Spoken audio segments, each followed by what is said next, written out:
नमस्कार दोस्तों, मैं मनीष कुमार दलित चेतना में आपका स्वागत करता हूं। दोस्तों, आज आपने देखा कि संसद में नारी शक्ति वंदन अधिनियम महिला आरक्षण बिल को सर्वसम्मति से पास कर दिया गया और टीवी में बहुत बड़ा इवेंट है। बहुत सारे पत्रकार हैं, इसको इतना हाईलाइट कर रहे हैं, प्रचार कर रहे हैं कि मोदी जी ने रच दिया इतिहास। बहुत सारी बातें, आपको तरह तरह की बातें इस पर सुनने के लिए मिला होगा। समाचार आप देख रहे हैं। आइए दोस्तों, हम इस पर थोड़ा सा चर्चा करते हैं कि हमारे देश के अन्य जो नेता लोग हैं, अन्य जो पार्टियां हैं जो अपने आप को गरीबों पिछड़ों का नेता या उसका रक्षक समझती है, तो उनके ओपिनियन को देखते हैं दोस्तों। यदि आम आदमी पार्टी का वक्तव्य को देखें, अगर उनके बयानों को देखें, तो आम आदमी पार्टी जो है क्लियर बोल रही है कि ये नारी शक्ति वंदन अधिनियम जो है, महिला आरक्षण बिल जो है, ये वास्तव में ये आरक्षण बिल नहीं बल्कि ये महिला बेवकूफ़ बनाओ अधिनियम लेकर के आया गया है। इसके पीछे क्या कारण क्या है? आपको भी लगता होगा कि ये सारे जो पार्टियां हैं क्यों खिलाफ में। तो इसके तह तक जाने के लिए, इसको समझने के लिए इसके तह तक जाना होगा, जड़ तक जाना होगा। और भारतीय संविधान इसके बारे में क्या कहती है, इस पर थोड़ा सा हम लोग प्रकाश डालेंगे दोस्तों।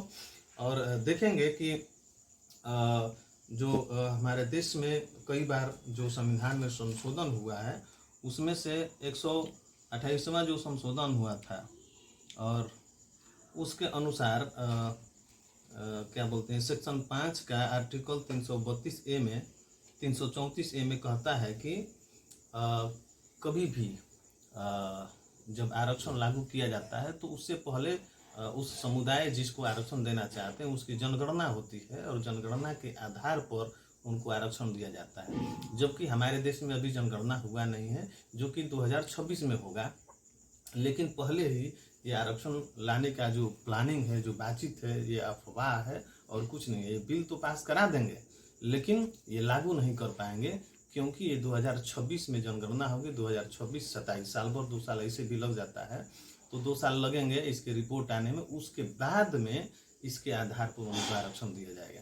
लेकिन अभी फीता काटा जा रहा है, नाच बजा गान बजान किया जा रहा है और इसको बहुत बड़ा प्रचार किया जा रहा है। करोड़ों रुपया इसको बर्बाद किया जा रहा है केवल प्रचार करने में कि महिलाओं के लिए 30% आरक्षण दे दिया। दूसरा चीज दोस्तों, ये तो रहा आम आदमी पार्टी की बात। अगर मायावती जी का बात को अगर देखें, उनके बयान को देखें, तो मायावती जी ने साफ आज कह दिया, क्लियर कट कह दिया कि 50% आरक्षण होना चाहिए। महिलाओं को 50% उनकी भागीदारी होनी चाहिए और वो भी उनकी जनसंख्या के आधार पर कैटेगरी वाइज होना चाहिए। SC ST OBC तीनों ग्रुपों को आरक्षण होनी चाहिए। और तीसरा बात है, अगर देखते हैं साइदुद्दीन ओवैसी का देखते हैं बयान, तो उन्होंने कहा है कि ये आरक्षण बिल जो है ये देश के साथ घपला है, एक बहुत बड़ा घोटाला है, ये अच्छा नहीं है और लोगों के साथ और हमारे महिलाओं की भावनाओं के साथ खिलवाड़ किया जा रहा है। क्योंकि हकीकत अगर देखा जाए, अगर आप देखिएगा, गौर करिएगा, जांच करिएगा, रिसर्च करिएगा, तो आपको पता चलेगा कि हमारे संसद में OBC जो है, OBC का हमारे देश में जनसंख्या 60% से भी ज़्यादा है और उनकी महिलाओं की भागीदारी संसद में मात्र 22% है। और सवर्ण जातियों की जो जनसंख्या है मात्र 15% है और उनकी सांसद 232 सांसद है।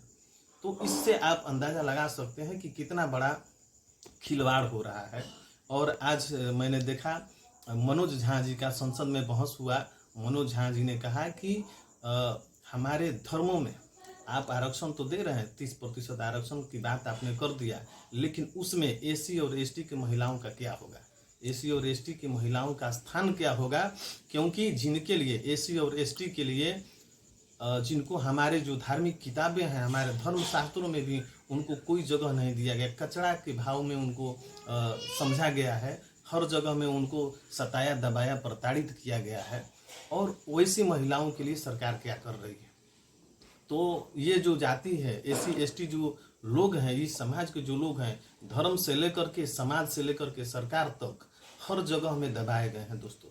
तो इन सारी चीज़ों को जो समझना है, तो आपको लगातार इन सारी चीज़ों पर विश्लेषण करना होगा, आपको संविधान की जानकारी रखनी होगी, तब आप इनके सारे खेल को समझ पाएंगे।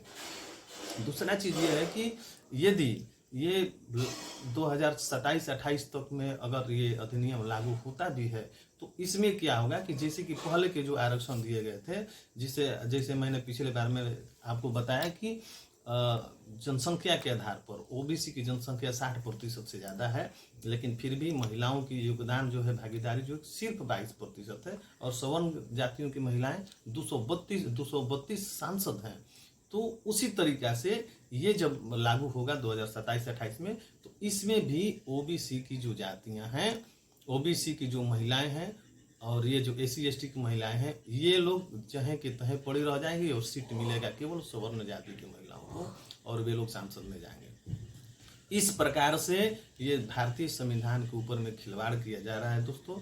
और ये जो हमारा SC ST और OBC, ये 3 जातियों की जो है, ये 3 कैटेगरी जो है, इनके सारे योगदान को संसद से भी धीरे धीरे किनारा कर दिया जाएगा।